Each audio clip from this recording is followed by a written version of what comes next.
So hello पिलाମାନେ କେମିତି ଅଛନ୍ତି ଆପଣମାନେ ଆଶା କରୁଛି ସେ ମହାପ୍ରଭୁ ଜଗନ୍ନାଥଙ୍କ ଦ୍ୱାରା ଆପଣ ସମସ୍ତେ ବହୁତ ଭଲସେ ଥିବେ। ତ ପିଲାମାନେ ଲାଷ୍ଟ ଭିଡ଼ିଓରେ ମୁଁ OTT ପେପର୍ 2ର ମ୍ୟାଥ୍ କମ୍ପ୍ଲିଟ୍ କରିଥିଲି ହେଲା। ନିହାତି ପିଲାମାନେ ନିଜ ସ୍କୋରରୁ କମେଣ୍ଟ କରି ଜଣେଇବେ କି ଆପଣ 30 ଆଉଟ୍ ଅଫ୍ କେତେ ସିକ୍ୟୁର କଲେ। ବର୍ତ୍ତମାନ ଆମେ ସାଇନ୍ସକୁ ମୁଭ୍ ଅନ୍ କରିବା। ସାଇନ୍ସର 30 କ୍ୱେଶ୍ଚିନ୍କୁ ସଲ୍ଭ କରିବା। ତ ଆଉ ଡେରି କରନ୍ତୁନି, ଖାତା ପେନ୍ ତ ରେଡ଼ି ହେଇଯାଆନ୍ତୁ, ଷ୍ଟାର୍ଟ କରୁଛୁ। ତ କ୍ୱେଶ୍ଚିନ୍ ନମ୍ବର 121 କି ଗୋଟେ ବସ୍ର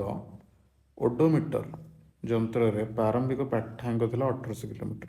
4 ଘଣ୍ଟା ଯାତ୍ରା ପରେ ତାର ଅନ୍ତିମ ପାଠାଙ୍କ ହେଲା 2200 କିଲୋମିଟର। ତାହେଲେ ବସ୍ର ହାରାହାରି ବ୍ୟୟ କେତେ? ଓଡୋମିଟର ପିଲେ କ'ଣ ସେମ୍। ସ୍ପିଡୋମିଟର ମାନେ ଗାଡ଼ିର ସ୍ପିଡ୍ ଦେଖାଉଛି କେତେ ସ୍ପିଡ଼ରେ ଆପଣ ଯାଉଛନ୍ତି। ଓଡୋମିଟର ହେଉଛି କେତେ କିଲୋମିଟର ଆପଣ ଟ୍ରାଭେଲ୍ କଲେ, ଦ୍ୟାଟ୍ ଇଜ୍ ଓଡୋମିଟର କାମ, ସେ ମାପେଇବ ହେଲା। ତ ମୁଁ ସେ କହୁଛି କି 1800ରୁ 2200 ମାନେ କେତେ 400 କିଲୋମିଟର ଗଲା ୱିଥ୍ ରେସ୍ପେକ୍ଟ ଟୁ କେତେ 4 ଘଣ୍ଟାରେ। ତ ଆମେ ସିମ୍ପଲ୍ କାଟିଦେଲେ that is 100 kilometre h inverse kilometre per hour. ତ ଅପସନ୍ ବି ହେଇଗଲା ବୋଲି କରେକ୍ଟ ଆନ୍ସର୍, କିଛି ଭାବିବାର ନାହିଁ। ଇଜି କ୍ୱେଶ୍ଚିନ୍ ବୋଲେ ଟିକେ ବି ଆପଣଙ୍କ ଜେନେରାଲ ନଲେଜ କି ଯାହା ବି ଆପଣ ପ୍ରିପେୟାର ହେଇଯାଉଛନ୍ତି ସେଇ ଉପରେ ଫୋକସ୍ କରନ୍ତୁ, ନିହାତି ହେଇଯିବ। ସୌରଜଗତ ବାହାରେ କେଉଁଟା ଆମ ନିକଟତମ ତାରକା ଅଟେ? ଉର୍ସା ମେଜର ନା ଉର୍ସା ମାଇନର ନା ଓରିଅନ୍ ନା ପ୍ରକ୍ସିମା ସେଞ୍ଚୁରୀ? କରେକ୍ଟ ଆନ୍ସର ପିଲା ହେଉଛି ପ୍ରକ୍ସିମା ସେଞ୍ଚୁରୀ। କେମିତି ମୁଁ ଆପଣଙ୍କୁ ଦେଖାଉଛି ଦେଖନ୍ତୁ। ଇଏ ହେଉଛି ଆମର ସନ୍ ହେଲା। ଆଲଫା ସେଞ୍ଚୁରୀ ସିଷ୍ଟମ୍ ଯେଉଁ ଅଛି ସେଠି ଆଲଫା ସେଞ୍ଚୁରୀ ଏ ଅଛି, ବି ଅଛି, ଆଉ ଆମର ପ୍ରକ୍ସିମା ସେଞ୍ଚୁରୀ ଅଛି। ଆଉ ସବୁଠାରୁ କ୍ଲୋଜ୍ ହେଲେ Proxima Centauri is the closest star to the sun. ଆଉ ସେଠି ଡିଷ୍ଟାନ୍ସ ଯଦି ପଚାରେ ତାକୁ ମନେ ରଖିବେ 4.24, 4.24, ଠିକ୍ ଅଛି। 4.24 ଆମର ଡିଷ୍ଟାନ୍ସ ରହୁଛି ସନ୍ରୁ ପ୍ରକ୍ସିମା ସେଞ୍ଚୁରୀ ଯାଏ ହେଲା। ଇଟ୍ ଇଜ୍ ସ୍ମଲ୍, ଆଉ ଗୋଟେ ରେଡ୍ ଡ୍ରପ୍ ଷ୍ଟାର ଇଏ ହେଲା, ଆଉ ଡିଷ୍ଟାନ୍ସ ହେଉଛି ଏଭ୍ରିଥିଙ୍ଗ। କନସଲେସନ୍ କ'ଣ ନା ଆମର ତାରକା ପୁଞ୍ଜ। କନସଲେସନ୍ ହେଉଛି ତାରକା ପୁଞ୍ଜ, ଉର୍ସା ମେଜର, ଉର୍ସା ମାଇନର, ଓରିଅନ୍। ମାନେ ଏମାନେ ଗ୍ରୁପ୍ ଅଫ୍ ଷ୍ଟାର ଯେଉଁମାନେ ଗୋଟେ ପ୍ୟାଟର୍ନ ଫଲୋ କରନ୍ତି ହେଲା, କିନ୍ତୁ ଏମାନେ ତାରକା ନୁହନ୍ତି ହେଲା। ତାରକା ହେଉଛି ମାନେ ଷ୍ଟାର। ଷ୍ଟାର ହେଉଛି ଗୋଟେ ସେଲ୍ଫ ଲୁମିନସ୍ ବଡି, ଯେମିତିକି ଆମର ସନ୍ ବି ହେଉଛି ଗୋଟେ ଷ୍ଟାର ହେଲା। ସନ୍ ବି ଗୋଟେ ଷ୍ଟାର, ପ୍ରକ୍ସିମା ସେଞ୍ଚୁରୀ ଗୋଟେ ଷ୍ଟାର ହେଲା। କିନ୍ତୁ ଏମାନେ ସବୁ ହେଉଛନ୍ତି ତାରକା ପୁଞ୍ଜ। ଓକେ, ବୁଝି ହେଉଥିବ, ସବୁ ବୁଝି ହେଉଛି ବୋଲେ। କ୍ୱେଶ୍ଚିନ୍ ନମ୍ବର 123 କି ବିଜ୍ଞାନ ଶିକ୍ଷଣରେ ପରୀକ୍ଷଣ ସମ୍ବନ୍ଧୀୟ କାର୍ଯ୍ୟକାରୀ ନିମନ୍ତେ କେଉଁଠି ତର୍କଦୃଷ୍ଟି ଆବଶ୍ୟକତା ନୁହେଁ?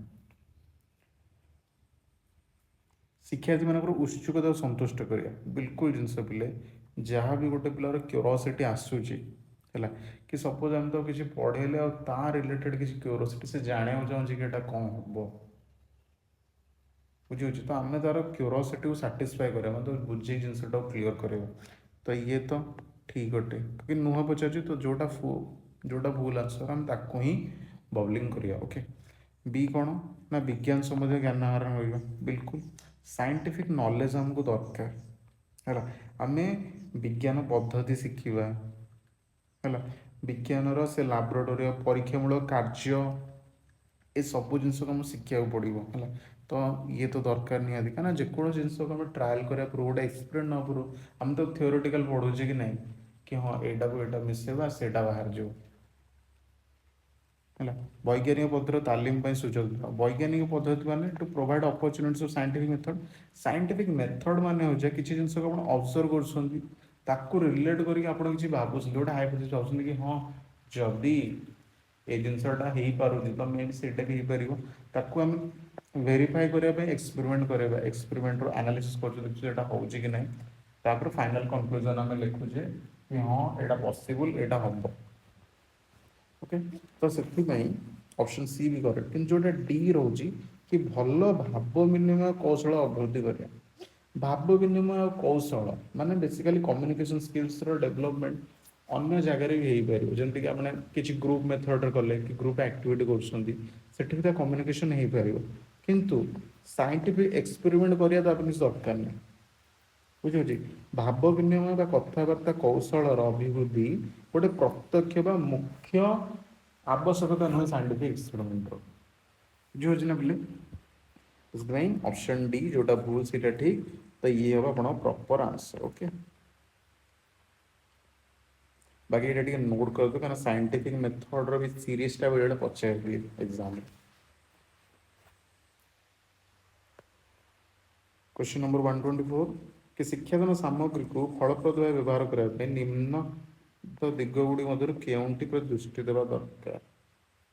है जो टीचिंग लर्निंग मटेरियल आमर अच्छी है से केउंटी प्रति आमको विशेष दृष्टि देवाक पड़ो बुझे देख टीचिंग लर्निंग मटेरियल फास्ट कौन मूल्यवान शिक्षण सामग्री कौन टीएलएम सर्वदा सस्ता किंबा लो कस्ट कि नो कस्ट होगा उचित कि आमको जिनटा शिखबार अच्छे कि गोटे एक्सपेरिमेंट कंडक्ट करार अच्छे से टेस्ट ट्यूब 30 टकर हो 60 टकर हो कि 80 टकर हो जहाँ भी चलो है कहीं पे देख एलिट स्कूल एत ना कि जो सब प्रकार लैब्स थी वेल सेटेड लैब्स थी टेक्निकल इंस्ट्रूमेंट्स थी किंतु जो स्कूल रे भी जो अल्प अल्प जी आम गवर्नमेंट प्रोवाइड करुँची से जिन को लेकिन आम एक्सपेरिमेंट कर किसी तो प्रोब्लेमेटिक नुहे तो से मूल्यवान शिक्षण सामग्री तो दरकार नहीं आमको जो बेसिक जिनस से भी पिला करूँ लर्निंग बाय डूइंग कि आटलिस्ट ना से देखिकी जिनस को अंडरस्टांड करूँ से जिन दरकार तो ऑप्शन ए तो हेनी आकार छोट सामग्री जो निका छोट हो माने टेस्ट ट्यूब गोटे दरकार है 50 ml 100 ml आम निका बहुत छोटिया टेस्ट ट्यूब आनले तो मे भी कहीं आम गोटे एक्सपेरिमेंट करुचे जमी कॉलेज आप देखिए कि स्कूल देखिए गोटे टीचर एक्सपेरिमेंट करोचे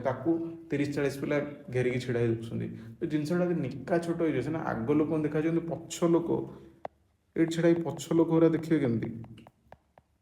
तो यहाँ प्रोब्लेमेटिक अटे तो ये भी हेनी प्रसंग भित्तिक कंटेक्स्ट देख पे कंटेक्स्ट जिन ठीक हो पार कारण जो आम पढ़ुचे सपोज आम इलेक्ट्रिसिटी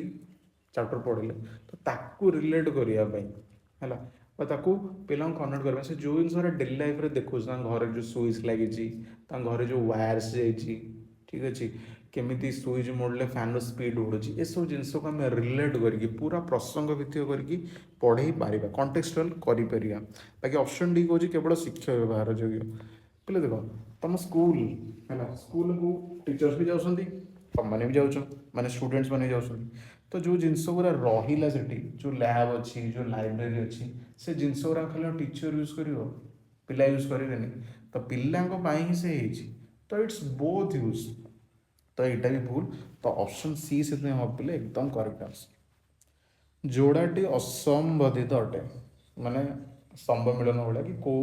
जोड़ीटा भूल अच्छे मुझे चेक करें कि नेस्टी कोषर मुख्य अंश बिल्कुल बोले नेस्टर माने कोषर सेंटर ही रोज नेस्टी तो ये तो ठीक आपड़ से क्लास 8 जो थिला इमेजटा तक मन पकई पारे जो प्राणी कोष उद्भिद कोष तो दीटा नेस्टी सेंटर ही रहा माइट्रोकंड्रिया हूँ कोषर शक्ति केन्द्र बिल्कुल ठीक माइट्रोकंड्रिया एनर्जी प्रोड्यूस करे एनर्जी सेल कौन ना एटीपी आडनोसाइन ट्राइफॉस्फेट एटीपी बेले बेले ना फुल फॉर्म भी पचार दिए एटी फुल फॉर्म कौन एन ए जो डीपीएस थिला है से जिन भी पचार दिए तो ताकू टिके टिके बस पढ़ला बेले भलसे पढ़देवे क्लोरोप्लास्ट हूँ कोष रोषे घर ये भी ठीक जिन सर से रोषे हो पत्र क्लोरोप्लास्ट ही बाकी ऑप्शन डी जो रहा लाइसोजेम हूँ कोषर झिल्लिमा तो ये पे बिल्कुल फॉल्स जिनस लाइसोजेम हूँ सुइसाइडल बैग्स है किए मेम्ब्रेन बायोजेनेसिस प्रोसेस को केबे सपोर्ट करेनि भाई ये मेम्ब्रेन बायोजेनेसिस प्रोसेस करे ही ना मेम्ब्रेन बायोजेनेसिस प्रोसेस किए करे ना आप एंडोप्लाज्मिक रेटिकुलम आउ गोल्गी एपारेटस बुझी लाइसोजोम हूँ डाइजेस्टिव एंजाइम से कंटेन कर ब्रेकडाउन कर वेस्ट आउ वर्न आउट सेल पार्ट्स को बुझी पे तो येटा ही भूल अच्छे आमर तो ऑप्शन डी ही करेक्ट हेपाटाइटिस ए ई आउ जी भूताणु माध्यम क्या माध्यम संरचित होता है देख बोले ए ई जी तो यार करेक्ट आंसर मुझे वाटर हम जल है कहीं ए आउ ई मुख्यतः आमर दूषित जल खाद्य द्वारा व्यापी थाए कि खाद्यटी कौटी ऑप्शन रे ना से आपणकर जल ही हम करेक्ट आंसर या मन रखिए गोटे सर्ट ट्रिक ए ई रु आसो आक्वा है आक्वा मन रखिए आप है क्वेश्चन नंबर 127 ये देदेवे ए है ये फूड आ वाटर फूड ऑप्शन ना तो वाटर को सिलेक्ट करिए दुई परमाणु विशिष्ट अणु हाइड्रोजेन हिलियम क्लोरीन ऑक्सीजन सब देख पे एम सब हो दुई परमाणु ना डायटोमिक मॉलिक्यूल्स किंतु हिलियमटा हूँ गोटे इनर्ट गैसेस नोबेल गैसेस है। तो ये जिनसटा हेनी तो ऑप्शन बी हो correct answer. Okay question number 128 को जीवा कि केउंटी उपधातु मीन्स जे धातु अधातु उभयर गुण देखिए धातु अधातु उभयर गुण देखिए आयोडीन गैलियम पारद है। आयोडीन टा पिला हूँ गोटे अधातु आयोडीन टा कौन गोटे ना अधातु है नॉन मेटाल्स और गालियम और पारद ये दुटा हूँ दुटी शुद्ध धातु गालियम और पारद तो एमाने भी नुहति आम जाणीगल धातु अधातु भर डिफरेन्स जानी कि सिलिकन सिलिकन जो जिनसटा रहा सिलिकनटा गोटे मेटालॉइड उपधातु कहीं से पाखे पाखे ना उभय धातु आ अधातु दुईटांगर गुण देखा मिले। आप जो शुणा बोधे कि जो ब्रेस्ट इम्प्लांट है कि बॉडी रे सपोज बैक स्पाइन रे जो डिस्क डिस्क ये जाए सेठी भी सिलिकॉन डिस्क माने बॉडी रे आपण जहाँ भी किसी प्रॉब्लम्स हो सेठी सिलिकॉन यूज करा जाए है कहना सिलिकॉन बहुत लेस रिएक्टिव एकदम। तो option C is your play correct answer कि सिलिकॉन। ये इमेज रे भी आपण मु देखै परथिबी मे बी कि जहाँ भी रहा अपीयरेंस रे है silicon is the backbone of modern electronics आप microchip solar chips glass ceramic सबुथ आपंकर ये यूज हो आर यार मेल्टिंग पॉइंट भी बहुत हाई सेमीकंडक्टर नेचर यार ब्रिटिल अटे है ये प्रॉपर्टीज भी टिके देखी देते बेड़े प्रॉपर्टीज भी क्वेश्चन आसे भी है मर्क्यूरी तो आप जानते हैं जो प्योर मर्क्यूरी जोटा कि रोचे थर्मोमीटर भितर रोचे मर्क्यूरी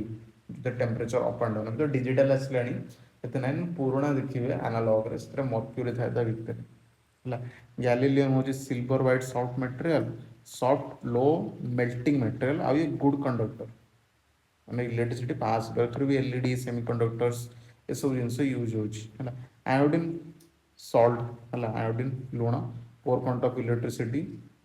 है एसेंशियल फॉर हेल्थ और न्यूट्रिशन है माने आयोडीन अभाव रोग कि ब्लड प्रेशर लो होगा है तो से जिनस जस्ट टिके आप देखिदेवे स्क्रीनशॉट नहीं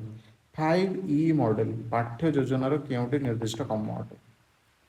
देखिए मुझे जस्ट बुझे चाहूँगी जब आपको पढ़ी थी तो डायरेक्टली करें ना टी ऑब्जर्व करें देखिए कौ ऑप्शन डिफरेंट अच्छे आम स्टार्टिंग देखिए स्टार्टिंग सब तक अलग अच्छे दीटा सेम अच्छे नियोजन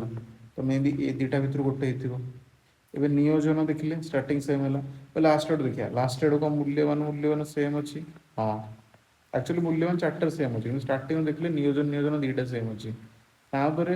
विस्तारण विस्तारण एवं अन्वेषण व्याख्यारण व्याख्यारण अन्वेषण एक्चुअली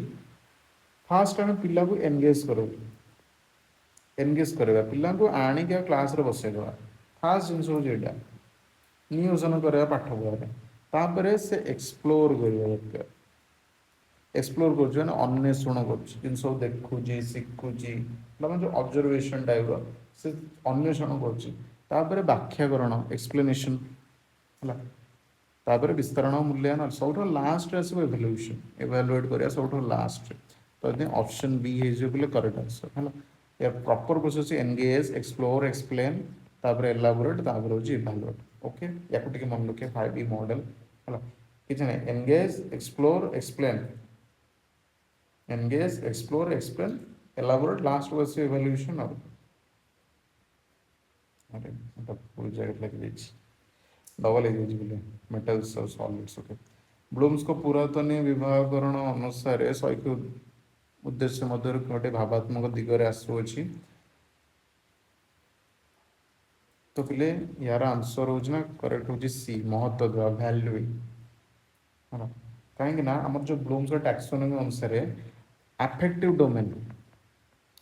डोमेन भावात्मक दिगरे पिला आवेग मूल्यबोध मनोभाव सह जड़ित ए महत्व देवा वैल्यू हूँ गोटे प्रमुख स्तर है बाकी जो विकल्प गुराक आमर अच्छी कि विश्लेषण होगा स्पटीकरण होगा कि मूल्यांकन होगा ये तीनोट जाक मानसिक बुद्धि ज्ञानात्मक दिग माने माने कॉग्निटिव रे आसीबे बुझे मैंने आसे कॉग्निटिव डोमेन रे आसीबे किंतु आम जो अफेक्टिव डोमेन विषय कहूँ सेठी केवल आसो वैल्यूइंग बा महत्व देवा ओके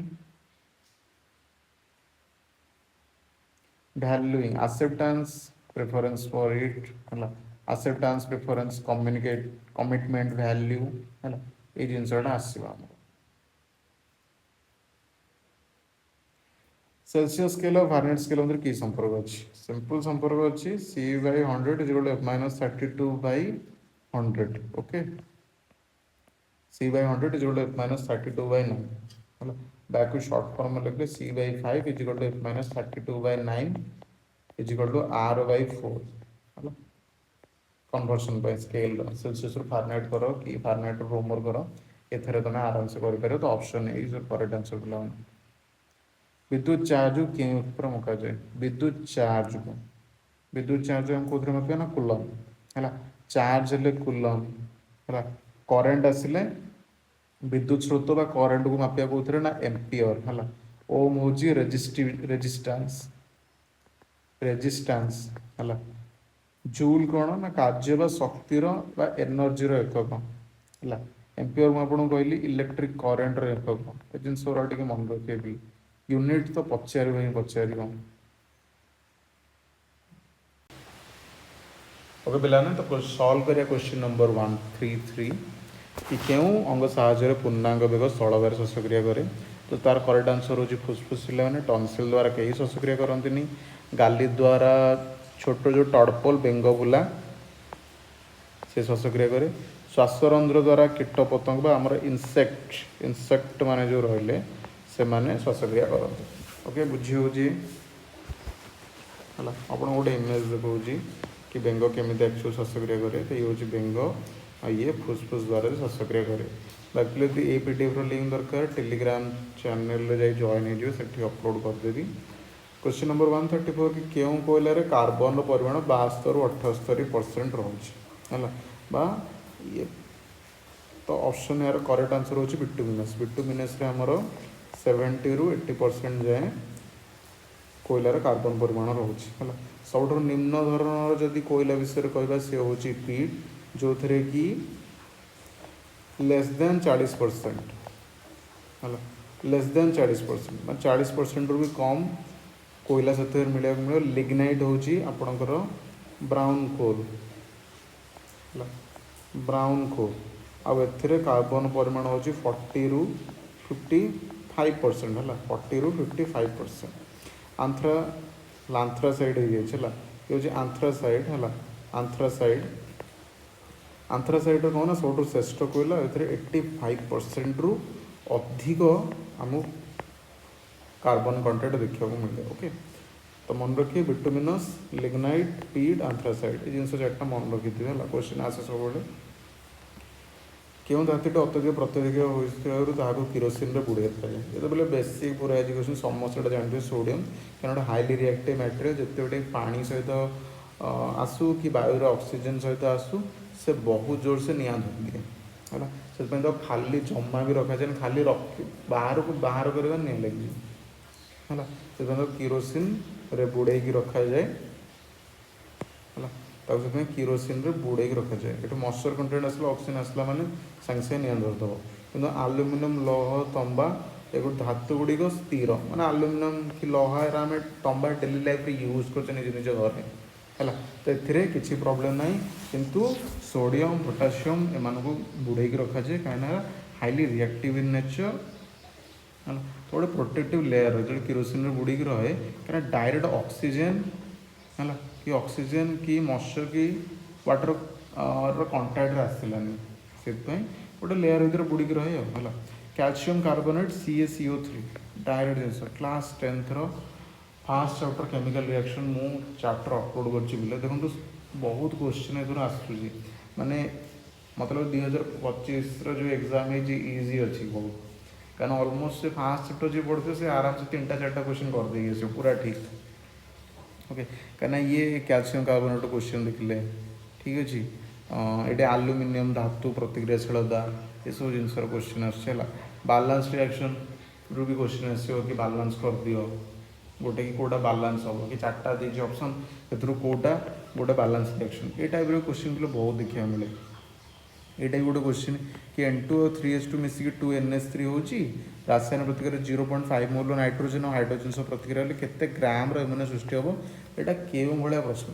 ପିଲେ ସିମ୍ପଲ୍, ଏଇଟା ଗୋଟେ ହେଉଛି କ'ଣ ନଲେଜ୍ ବେସ୍ କ୍ୱେଶ୍ଚିନ୍ ନୁହେଁ ହେଲା, ନଲେଜ୍ ବେସ୍ କ୍ୱେଶ୍ଚିନ୍ ହିଁ ନୁହେଁ, ଆଉ ବୋଧଭିତ୍ତିକ ବା ଅଣ୍ଡରଷ୍ଟାଣ୍ଡ ଲେଭେଲ୍ ବାଲା ବି କ୍ୱେଶ୍ଚିନ୍ ନୁହେଁ। ଏଇଟା ହେଉଛି ଗୋଟେ ଆପ୍ଲିକେସନ୍ ବେସ୍ଡ କ୍ୱେଶ୍ଚିନ୍।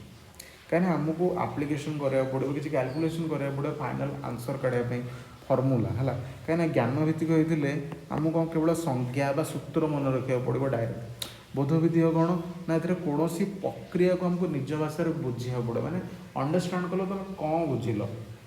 ଶ୍ୱସନ ପ୍ରତିକ୍ରିୟା ମୁଁ ବୁଝେଇଲି କି ଦୁଇଟା ପ୍ରତିକ୍ରିୟା ମିଶିକି ଗୋଟେ ଉତ୍ପାଦ ଫର୍ମେସନ୍ ହେଉଛି, ତୁମେ କ'ଣ ଜିନିଷଟା ବୁଝିପାରିଲ କି ନିଜ ଭାଷାରେ ତୁମେ ବୁଝିପାରିବ ତୁମେ କ'ଣ ବୁଝିଲ, ଦ୍ୟାଟ୍ ଇଜ୍ ରୁଲ୍। ପ୍ରୟୋଗ ଭିତ୍ତିକ ହେଉଛି ପିଓରଲି ଆପ୍ଲାଏଡ୍, କାହିଁକିନା ଏଇ ଜିନିଷ କରିବା ପାଇଁ ଆମକୁ ଫାଷ୍ଟ ଯେଉଁ ମୋଲ୍ କନସେପ୍ଟ ଅଛି ତାକୁ ବୁଝିବାକୁ ପଡ଼ିବ ହେଲା, ତାକୁ ଗୋଟେ ନୂଆ ଗାଣିତିକ ସମାଧାନ ରୂପେ ପ୍ରୟୋଗ କରିବାକୁ ପଡ଼ିବ। ତେଣୁ ଏହା ହେଉଛି ଗୋଟେ ପ୍ରୟୋଗ ଭିତ୍ତିକ ପ୍ରଶ୍ନ ବା ଗୋଟେ ଆପ୍ଲିକେସନ୍ ବେସ୍ଡ କ୍ୱେଶ୍ଚିନ୍। ଗୋଟେ କୌଶଳ ଭିତ୍ତିକ କ'ଣ ନା ଯଦି ଆମକୁ କୁହାଯିବ ଡ୍ରଇଂ କର ହେଲା, ଅକ୍ସିଜେନ୍ର ଡାଇଆଟୋମିକ୍ ମଲିକ୍ୟୁଲ୍ସ କେମିତି ଦେଖିବାକୁ, କି ସଲ୍ଫର୍ର ଚିତ୍ର କର, ତ ଏସବୁ ଜିନିଷ ନା ଆମକୁ ନିଜ ସ୍କିଲ୍ ହେଲା ବା ଚିତ୍ର ଆଙ୍କିବାର କୌଶଳ ଆମକୁ ଦେଖିବାକୁ ପଡ଼ିବ। ଯେଉଁ ବଣ୍ଡ ଆଙ୍ଗେଲ୍ ଆମେ ଦେଖେଇବା କେମିତି ହେଉଛି ଅକ୍ସିଜେନ୍ ହେଲା, ତ ସେ ଜିନିଷ ପାଇଁ ଆମ କୌଶଳ, ତ ଇଏ ବି ଭୁଲ ଆନ୍ସର୍, କେବଳ ପ୍ରୟୋଗ ଭିତ୍ତିକ। କାରଣ ଗୋଟେ ଆପ୍ଲିକେସନ୍ ବେସ୍ଡ ଆମକୁ କିଛି କ୍ୟାଲକୁଲେସନ୍ କରିବାକୁ ପଡ଼ୁଛି, ଏଥିରେ କନସେପ୍ଟକୁ ହେଲା ଫର୍ମୁଲାକୁ ୟୁଜ୍ କରି ଆମକୁ ପ୍ରପର୍ ବାହାରିବାକୁ ପଡ଼ିବ କେତେ ଆକ୍ଚୁଆଲି ଦରକାର। କେଉଁଠି ପ୍ରାଥମିକ ସ୍ତରରେ ବିଜ୍ଞାନ ଶିକ୍ଷଣର ଗୁରୁତ୍ୱ ନୁହେଁ ହେଲା, ପ୍ରକୃତି ପରିବେଶକୁ ବୁଝିବା ହେଲା, ଅଣ୍ଡରଷ୍ଟାଣ୍ଡିଂ ଦ ନ୍ୟାଚୁରାଲ୍ ଏନଭାରମେଣ୍ଟ। କିନ୍ତୁ ଯଦି ପ୍ରାଥମିକ ସ୍ତରରେ ବୁଝିବାକୁ ଚାହୁଁଛୁ ଆମେ ଫାଷ୍ଟ ପ୍ରକୃତି ପରିବେଶକୁ ବୁଝିବାକୁ ହିଁ ପଡ଼ିବ, ଅବଭିୟସ୍ ବୁଝିବାକୁ ହିଁ ପଡ଼ିବ। ସାଇନ୍ସର ବେସିକ୍, କାହିଁକିନା ଆପଣ ଷ୍ଟାର୍ଟିଂରେ ବିଜ୍ଞାନ ପଢ଼ୁଥିବେ, ସେ ସାମାଜିକ ବିଜ୍ଞାନ ପଢ଼ିବେ, ସାମାଜିକ ବିଜ୍ଞାନ ପଢ଼ି ପଢ଼ି ଆସିଲା ପରେ ଧୀରେ ଧୀରେ ଆପଣଙ୍କୁ ମିଳିବ ବିଜ୍ଞାନ ବହି, ବିଜ୍ଞାନରୁ ପୁଣି ଧୀରେ ଧୀରେ 8-9 ଷ୍ଟାଣ୍ଡାର୍ଡ଼କୁ ଆସିଲା ବେଳକୁ, 9th ଷ୍ଟାଣ୍ଡାର୍ଡ଼କୁ ସେ ଦୁଇଟା ବହି ପୁଣି ହେଇଯିବ ଭୌତିକ ବିଜ୍ଞାନ, ଜୀବ ବିଜ୍ଞାନ, ଦୁଇଟା ବହି ହେଇଯିବ। ତ ଫାଷ୍ଟ ଆପଣ ନା ପରିବେଶ ବିଜ୍ଞାନ ବା ଆପଣ ଯେଉଁ ପ୍ରାକୃତିକ ବିଜ୍ଞାନ ଆମେ କହୁଛେ ପରିବେଶ ବିଜ୍ଞାନ ବା ସାମାଜିକ ବିଜ୍ଞାନ ଆମକୁ ବୁଝିବାକୁ ହିଁ ପଡ଼ିବ। ଯୁକ୍ତିଯୁକ୍ତ ଚିନ୍ତନର ବିକାଶ, ବିଲକୁଲ ଠିକ୍ ଜିନିଷ, ଲଜିକାଲ୍ ଥିଙ୍କିଂ ହୋଇଗଲା କି ଆମେ ଗୋଟେ ପିଲାର କ୍ରିଟିକାଲ୍ ଥିଙ୍କିଂ ହୋଇଗଲା, ଆମେ ତାକୁ ଡେଭଲପ୍ କରିବା, ଡେଭଲପମେଣ୍ଟ ପାଇଁ ହିଁ ଆମେ ସାଇନ୍ସ ପଢ଼ୁଛେ। ବୈଜ୍ଞାନିକ ମନୋବୃତ୍ତିର ବିକାଶ, ବିଲକୁଲ ସାଇଣ୍ଟିଫିକ୍ ଆଟିଚ୍ୟୁଡ଼୍, ଯେଉଁ ଜିନିଷଟା ପୂର୍ବରୁ କହୁଥିଲେ, ଯେଉଁ ଆନାଲିସିସ୍ କରିବେ, ଠିକ୍ ଅଛି, ହାଇପୋଥେସିସ୍ ଭାବିଲେ, ଏକ୍ସପେରିମେଣ୍ଟ କରିବେ, ସେ ଜିନିଷ ବି ରହିବା ଦରକାର ଗୋଟେ ପିଲା ଭିତରେ। କାହିଁକିନା ସେ ଡେଭଲପମେଣ୍ଟ ଆସିଲେ ସେ ବୁଝିବାକୁ ଚେଷ୍ଟା କରିବା, ପଢ଼ିବାକୁ ଚେଷ୍ଟା କରିବା, ଅଧିକ ଲର୍ଣ୍ଣିଂ ତା ଭିତରେ ଆସିବ। କିନ୍ତୁ ବିଜ୍ଞାନର ନିୟମକୁ ମନେ ରଖିବା, ମୁଁ ଗୋଟେ ପିଲାକୁ କହିଲି ତୁ ଡାଇରେକ୍ଟ ଯାହା ମନେ ରଖେ ଜିନିଷଟା ହେଲା, କିଛି ଗୋଟେ ସାଇନ୍ସର ଲସ୍କୁ ରିମେମ୍ବର କର, ସେଠି ଏଇଟା ବିଜ୍ଞାନ ପ୍ରାଥମିକ ସ୍ତରରେ ବିଜ୍ଞାନ ଶିଖିବାର ଏଇଟା ଗୁରୁତ୍ୱ ନୁହେଁ। କାହିଁକିନା ଆମର ଯେଉଁ NCF ଅନୁସାରେ ଯେତେବେଳେ ଗୋଟେ ପ୍ରାଇମେରୀ ଷ୍ଟେଜ୍ରେ ପିଲାଟେ ଅଛି, ପ୍ରାଇମେରୀ ଲେଭେଲର ପିଲାଟେ ଅଛି, ତାକୁ କୌଣସି ଜିନିଷ ଘୋଷିବା ବା ଖାଲି ସେ ନିୟମକୁ ମନେ ରଖିବା, ମାନେ ଯେଉଁ କୁହନ୍ତିନି ରୋଟ୍ ଲର୍ଣ୍ଣିଂ, ରଟନ ବିଦ୍ୟା ଉପରେ କେବେ ବି ଜୋର ଦିଆଯାଏ ନାହିଁ ଗୋଟେ ପ୍ରାଇମେରୀ ଷ୍ଟେଜ୍ର ପିଲାକୁ। ତ ସେଥିପାଇଁ ଏଇଟା ହେବ ଭୁଲ, ଆଉ ଯେଉଁଟା ଭୁଲ ସେଇଟା ହିଁ ଆମର ଠିକ୍। Option D Devasena is the correct answer. ବୁଝୁଛି ପିଲାମାନେ, ଇଏ ହେଉଛି ଆପଣ କରେକ୍ଟ ଆନ୍ସର୍। କାହିଁକିନା ମୁଁ ଆପଣଙ୍କୁ କହିଛି ନା, ଯେତେବେଳେ ପେଡ଼ାଗୋଜି ସଲ୍ଭ କରୁଛନ୍ତି ସବୁବେଳେ ମନେ ରଖି କେଉଁ ଜିନିଷଟା ମୋ ଚାଇଲ୍ଡର ଫେଭରରେ ଯାଉଛି, ସିଧା ଆପଣଙ୍କ ଚାଇଲ୍ଡର ଫେଭରରେ ଯାଉଛି, ବା ଯଦି ଆପଣ ଯଦି ଷ୍ଟୁଡେଣ୍ଟ ତାହେଲେ ଆପଣ ଫେଭରରେ କେଉଁଟା ଥିବ। ତ ଇଏ ଘୋଷାଘୋଷି ସବୁଠୁ ନେଗେଟିଭ୍ ୱାର୍ଡ଼ ହେଲା, ଘୋଷିବା, ମନେ ରଖିବା ହେଲା, ସେ ଜିନିଷ ହିଁ ସବୁବେଳେ ନେଗେଟିଭ୍, ତ ସେ ଜିନିଷ ହିଁ ଭୁଲ। ତ ସେଇ ଜିନିଷଟା ହିଁ ଆମର କରେକ୍ଟ ଆନ୍ସର୍ ପିଲାମାନେ। Which soil is the mixture of rock and clay? Rock ଅଛି, ତାମାନେ କେଉଁଠୁ ଆସିବ, ମାଉଣ୍ଟେନ୍ ସଏଲ୍ ହିଁ ହେବ ହେଲା, ପାହାଡ଼ିଆ ମାଟିରେ ହିଁ ରକ୍, କ୍ଲେ ଏସବୁ ଜିନିଷ ହିଁ ମିଶିକି ଥାଏ, ପାହାଡ଼ିଆ ମାଟି। କାହିଁକିନା ମାଉଣ୍ଟେନ୍ ସଏଲ୍ରେ ହିଁ ଛୋଟ ଛୋଟ ଜିନିଷ, ପଟୁ ମାଟି ନୁହେଁ, ପଟୁ ମାଟି ନୁହେଁ, ମିକ୍ସଚର୍ ଅଫ୍ ରକ୍, ପଥର ଶିଳା ମାନେ ମାଉଣ୍ଟେନ୍ ହିଁ ରହିବ ହେଲା। ଆଉ ମାଙ୍କଡ଼ା ମାଟି ଯେଉଁ କ'ଣ ନା ଅଧିକ ବୃଷ୍ଟିପାତ ହେତୁ ହେଲା, ବୃଷ୍ଟିପାତ ବା କ୍ଷାଳନ ଯୋଗୁଁ ପ୍ରକୃତିରୁ ତିଆରି ହୁଏ ମାଙ୍କଡ଼ା ମାଟି।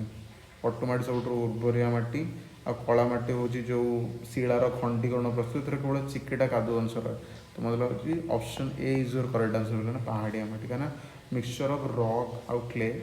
माउंटेन सॉइल रू ही करियो बाकी पिलाने ये आप कमेंट बॉक्स में जनइबे what is the correct answer है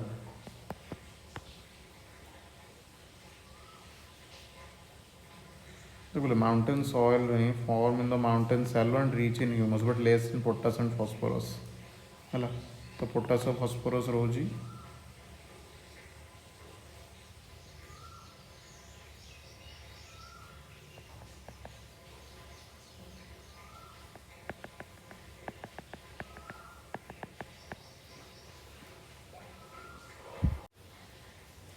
क्वेश्चन नंबर 140 पिले कि उच्छेदन संबंध में क्यों वाक्यटी ठीक नुहे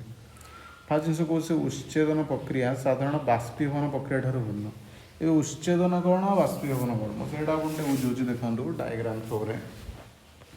कि उच्छेदन हूँ ट्रांसपिरेशन है इवापोरेशन दीटाक वाटर लॉस हुए है कि दीटाक बहुत डिफरेंस ट्रांसपिरेशन कौन हुए ना आम जो गछ रहा गचरू गचर जो पत्र from the aerial plants of the plants रू थ्रू स्टोमाटा रू आम वाटर वेपर ही चली जाए दिस इज ट्रांसपिरेशन इवापोरेशन कौन जो नई नाल जो पानी थाए से सुखिकी बाष्प हो उड़ी जाओ दैट इज कॉल्ड इवापोरेशन ये जो बुझीगला ट्रांसपिरेशन प्लांट्स रू इवापोरेशन पोखरी नई नाल ये इवापोरेशन से कौन उच्छेदन प्रक्रिया साधारणतः बाष्पीभवन प्रक्रिया ठार भिन्न बिल्कुल ठीक जिनस शीत दिन अपेक्षा ग्रीष्म दिन अधिक उच्छेदन हुए खरा हो माने ऑटोमेटिकली अधिका जिनस हम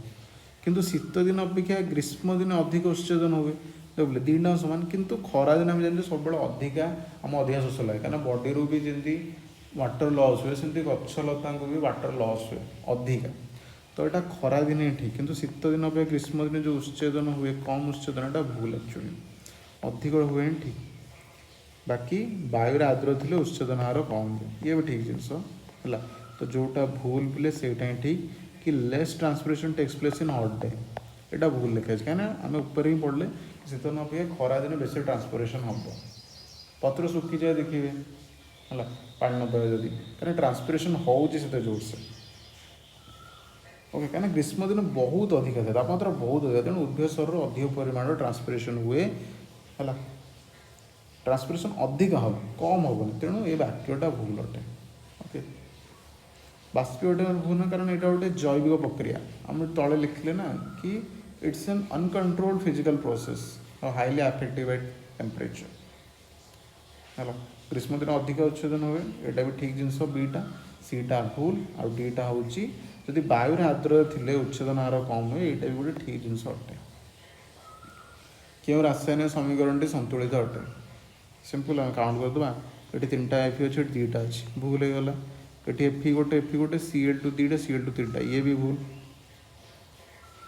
ये तीन टा एफी ये दीटा Cl2 तीन टा एफी दुई दुई चार्टा Cl ये तीन दुई छटा Cl तो मैच करूनी ये दीटा एफी ये छटा Cl दीटा एफी छटा Cl बिल्कुल ठीक खाली आमर जहाँ भी आमर एलिमेंट्स अच्छा आगे जो लगी से 2Fe जहाँ पिले कन्फ्यूज हेनी Fe2 से दीटा ही अच्छा बस किए सैड लिखी किए तल लिखी एक्चुअली डायरेक्ट हो Fe2 लिख दूसरी कि मल्टीप्लाई कर आगे मल्टीप्लाई कर खाली मन रखिए बाकी ऑप्शन डी हूँ करेक्ट 2Fe 3Cl2 2FeCl क्यों उक्ति अम्लर गुण संबंध ठीक नुहे पचार अम्ल सहित खट्टा बिल्कुल ठीक अम्ल गुड़ा क्षयकारी अटंती हाँ क्षयकारी अटंती अम्ल लाल लिटमस को नील कर ना तो भाई खानाली अनिला पड़े तो अम्ल तो नील को ही नाली कर भाई ना तो हेनी ऑप्शन अम्ल क्षार सहित रासायनिक प्रतिक्रिया लवण प्रस्तुत कर ये भी बिल्कुल ठीक जिनस अम्लयुक्त क्षार हो लवणयुक्त जल है तो ये न्यूट्रलाइजेशन रिएक्शन आम जो पढ़नी न्यूट्रलाइजेशन रिएक्शन प्रशमनीकरण प्रतिक्रिया तो ये ऑप्शन सी है मोर करेक्ट आंसर ओके पिला अम्ल नील को नाली कर इजी पूरा है acid turn blue litmus to red properties देखी देते कौन पचार दूसरी विज्ञान क्लब गठन कर लक्ष्य नुह कौ जिनसा विज्ञान क्लब गठन कर लक्ष्य नुह वैज्ञानिक मनोबुद्धिर विकास बिल्कुल ठीक जिन दैनन्दिन जीवन विज्ञान प्रयोग कर दक्षतार विकास हाँ हो पार एबिलिटी बढ़ुची ना बहुत जिन शिखुचे से तो दक्षतार विकास भी हम पिलामान मध्य पर्यवेक्षण दक्षतार विकास हाँ पिलामान भितर पर्यवेक्षण दक्षतार विकास भी हो बिकज ऑब्जर्वेशन बेसी होती जमी जब आम नॉलेज बढ़ुची आम जिन बेस बेस ऑब्जर्व कर लगे ठीक अच्छे किंतु पिलामान मध्य विज्ञान परीक्षार भल नंबर रखी उत्तीर्ण होगापी आग्रह सृष्टि करेंगे कंपिटिशन करवानी रोड लर्निंग करवानी गुड मार्क्स सहित किसी संपर्क ना जमी आप 3 इडियट्स देखिथे फुनसुक वांगुड़ू मैंने आमिर खान जो कहते कि मैंने मार्क्स पचर दौड़ है मार्क्स पचर दौड़ मैंने जिन सब शिखा और लर्निंग करने फोकस कर ताल मैंने जो तुम एक्चुअल नॉलेज को गेन कर जो मैंने कहते सक्सेस तुम पचर झक मारिकी आसो जो जिन से कहे तो ये से जिन कि मार्क्स एग्जामिनेशन हाँ भैल्यूज अच्छी रियल लाइफ रे बट आम शिखा फोकस करवा बुझे बोले तो ऑप्शन डीटा से भल हम भूल हम आ नुहे पचार मैंने यहाँ ही करेक्ट आंसर जोटा भूल से करेक्ट आंसर हम ओके बोले क्वेश्चन नंबर 144 कि सहायक पुस्तक आम किपर साहाय्य करे तो फास्ट जिनस पाठ घोषापी उत्साहित कै जो आम आधुनिक शिक्षा गोष्ठी जातीय पाठ्यक्रम NCA 2005 अनुसार आम अंधे पाठ घोषा रूट लर्निंग करवा संपूर्ण भाव से विरोध करे सहायक पुस्तक उद्देश्य केवल पाठ घोषा हो न था तेणु यहाँ गोटे भूल आंसर हम अनिसंधिष्टु मनोभाव को विकास करवा सहायक पुस्तिकार मूल पाठ्यपुस्तक व्यतीत अतिरिक्त तथ्य नुआ नुआ उदाहरण होगला चित्र अभिनवर कार्यकलाप यह शिक्षार्थी मन विषय वस्तु प्रति कौतूहल सृष्टि करे से मध्यम नुआ कथा खोजा जानवर इच्छा साहाय्य करे तो यहीटा ही हाँ अच्छे कि इन्वेस्टिगेटिंग एटीट्यूड तो यहाँ हूँ करेक्ट आंसर बोला बाकी दुटा ऑप्शन देखे कि पाठरे थिबा धारणार मूल्यांकन करिवारे साहाय्य करे मूल्यांकन हूँ इभाल्युएसन करने विशेषकर मूल्यांकन फर्द प्रश्नपत्र कि परीक्षागार साहाय्य नि गोटे पिला इभाल्युएट कराने एग्जाम तो कराया ही पड़ो कि सहायक पुस्तिकार मेन लक्ष्य हूँ मूल्यांकन करने नुहे ज्ञानर परिसर को बढ़ावा है पिला को आहरी नॉलेज दबा ठीक अच्छे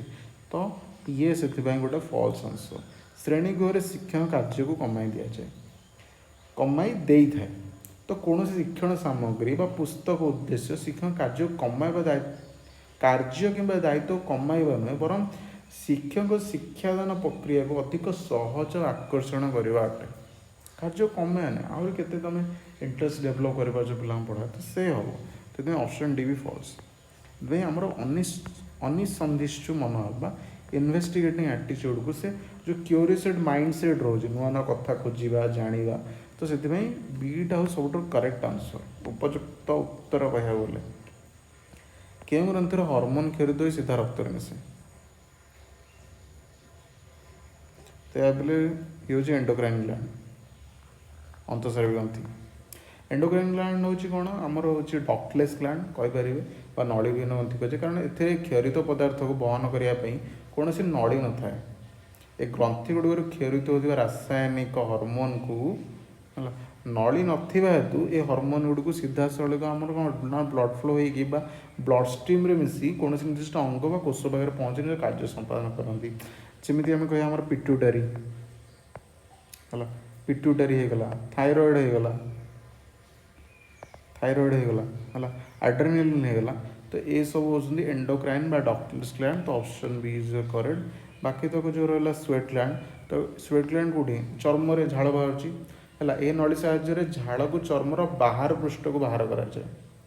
तो ये तो भी हेनी बाकी रहा सालिवारी ग्लैंड रे पार्टी भितर थाए नली साहाय्य लाल क्षरण कर खाद्य हजम साहाय्य करे तो ये भी हेनी ऑयल ग्लैंड हूँ सेबिसिस ग्लैंड चर्म रे थाए त्वचा को स्निग्ध रखा बा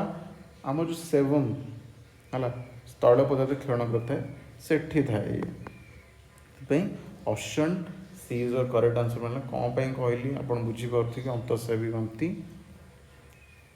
है बाकी जो 3टा रहा एम सब बहिस्रावी ग्रंथि ओके किशोर मानक मध्यरे व्यक्तिगत परिष्कार परिच्छन्नताକୁ बजाय रखिबारे केउंटी बाधा सृष्टि करे ओके केउंटी बाधा सृष्टि करे बोले आपण कौन लगुच माने गोटा फॉल्स आंसर खोजिया खोज माने बाधा माने प्रॉब्लम सृष्टि करियो नियमित स्नान डेली गाधेबार किसी असुविधा अच्छी बोले किसी ना परिष्कार परिच्छन्न रखार गोटे बेसिक उपाय से सकाळ उठले कहते गाधे पड़ बोली मादक द्रव्यर अभ्यास करवा ये पिले एथरे किसी हेल्प हो पार तुमको किसी भी हेल्प हो डेली मद पीब किसी भी हेल्प हेनी तो ये परिष्कार परिच्छन्नता रखिबार कौन काम लगुनि शारीरिक व्यायाम कले शरीर फिट रहिबो पुष्टिकर खाद्य खाया द्वारा भी आम बॉडी फिट आ हेल्दी रहिबो तो ऑप्शन बी हो बोले सबुठार फॉल्स और वाह्य आंसर कह बोले कहीं किसी सेंस ही नहीं आंसर माने क्वेश्चन कौन पे दे जाने तो पूरा इजी ओके केते नंबर क्वेश्चन एटा करले 146 147 देख दियो कि सूर्य चारिपटे पृथ्वी पश्चिम को गति कला पर लागंती यार अर्थ पृथ्वी सूर्य चारिपटे केउं दिगो को गति करूची देख रिलेटिव मोशन नियम अनुसार जदि कौन वस्तु पश्चिम पूर्व घुरुची तेरे तार जो पार्श्व परिवर्तु स्थिर वस्तु अच्छी माने गोटे जिनिस रोटेट करुच्ची तार जो पार्श्ववर्ती स्थिर वस्तु विपरीत दिगरे माने पूर्वर पश्चिम घूर से गोटे वस्तु यदि पूर्वर पश्चिम घुरुची तार पार्श्व परिवर्ती वस्तु कौन अच्छे ना पश्चिम पूर्व घूर भाई प्रतीत हुए जमी आम ट्रेन रे जाऊे ट्रेन आगे गला आमको लगुच कौन लोक गुड़ा सब पछू पछू पलाऊँ ट्रेन जो आम आगू लोक पछू पछू पड़े कौन लोक पछू पछू पड़े लोक स्थिर अच्छा ट्रेन जाऊँगी ट्रेन सहित आम तो आमको सेमती लगुच फिल हो तो पृथ्वी जो पश्चिम पूर्व को बुलूर सूर्य पूर्वर पश्चिम गला भाया लगे तो ये आसो कौन ना ऑप्शन बी आसो जोटा हूँ पश्चिम पूर्व को जीव ओके आई थिंक मुझे एक्सप्लेन कराया चाहूँगी कि आप ठीक से बुझीपारे बाकी देखूँ चैप्टर बहुत इजी जो चैप्टर अच्छी केमिकल रिएक्शन देखिए चार्टा क्वेश्चन गोटे देखिए जो सीएससी ए फर्मूला होगा आउ रिएक्शन को बालांस करा तो एमती क्वेश्चन आसूँ गोटे गोटे चैप्टर पूरा इजी एसिड बेस्ड आसिकी अम्लर प्रॉपर्टीज कौन जस्ट कि अम्ल नील को नाली कर मैंने खाली बेसिक ना भी शुणी ना 7th 8th स्टैंडर्ड में अम्ल क्षार लवण रोचे से भी आराम से करें बोले तो ओटीटी पास कर एकदम एमती डिफिकल्ट जिनस नुहे सब इजी जिनस है following use to treat discomfort in acidity आज आउट आसला अम्ल क्षार लवण तो आम यूज करूँ कौन मैग्नेशियम हाइड्रोक्साइड बा मिल्क ऑफ मैग्नेशिया बोली आम तो कहू मिल्क ऑफ मैग्नेशिया है MgOH2 गोटे एंटासिड या देखिए आप 10th क्लास बही गोटे स्ट्रिप थी से जो लेंबू रसर पीएच के ब्लड पीएच के सब जिन मिल्क ऑफ मैग्नेशिया गोटे थी जो आप हाइपर एसिडिटी हुए सेठी आम यूज करूँ